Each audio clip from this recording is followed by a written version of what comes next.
राजा की दोस्ती। एक राजा था जिसका नाम विक्रमादित्य था। वो बहुत ही न्यायप्रिय और बुद्धिमान राजा था। उसकी सच्चाई और ज्ञान की कहानियाँ दूर दूर तक फैली हुई थी।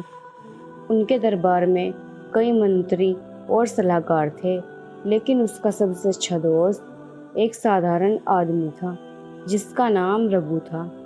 रघु एक साधारण किसान था, लेकिन उसकी सच्चाई, ईमानदारी और बुद्धि के कारण राजा उसे बहुत पसंद करता था।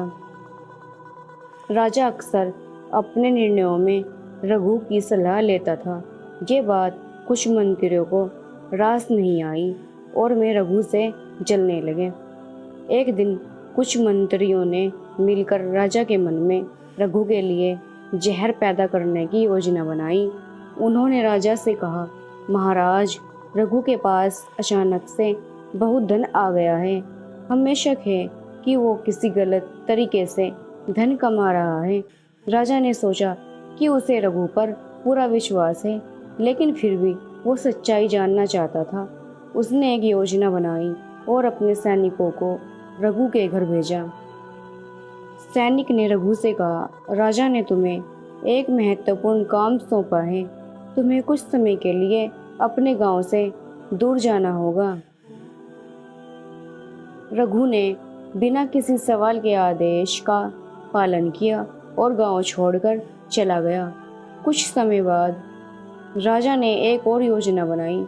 उसने अपने सैनिकों से कहा कि वे रघु के घर की तलाशी लें और देखें कि वहाँ कुछ खजाना मिलता है या नहीं। सैनिकों ने रघु के घर की तलाशी ली और उन्हें एक संदूक मिला। उन्होंने संदूक खोला तो उसमें सोने चांदी के सिक्के और गहने भरे हुए थे। सैनिकों ने ये सब राजा को दिखाया। राजा ये सब देखकर हैरान रह गया और सोचने लगा कि रघु ने इतना सारा धन कैसे इकट्ठा कर लिया है। राजा ने रघु को दरबार में बुलाया और उससे पूछा, रघु, तुम्हारे पास इतना धन कहाँ से आया है? क्या तुमने कोई गलत काम किया है?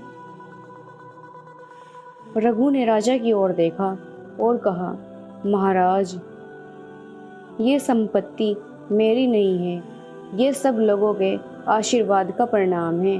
आपने हमेशा मेरी मदद की है और मुझे सही मार्ग पर चलने की सलाह दी है। ये संपत्ति मैंने आपकी कृपा से कमाई है, न कि किसी गलत तरीके से। राजा को रघु की सच्चाई और ईमानदारी पर विश्वास हो गया। उसने महसूस किया कि रघु ने कभी कोई गलत काम किया ही नहीं था। उसकी संपत्ति केवल उसकी मेहनत और ईमानदारी का परिणाम थी। राजा ने रघु को गले लगाया और कहा, तुम्हारी सच्चाई और ईमानदारी पर मुझे गर्व है। मैं तुम्हें अपना सच्चा दोस्त मानता हूँ और तुम्हारी सलाह हमेशा लेता रहूँगा। मंत्रियों ने अपनी गलती मानी और रघु से माफ़ी मांगी। रघु की ईमानदारी और सच्चाई की कहानी पूरे राज्य में फैल गई और सब उसके लिए प्रेरणा का स्रोत बन गए। इस कहानी से हमें ये सीख मिलती है कि सच्ची दोस्ती और ईमानदारी हमेशा हर परीक्षा में खरी उतरती है और सच्चे मित्र कभी नहीं छोड़ते।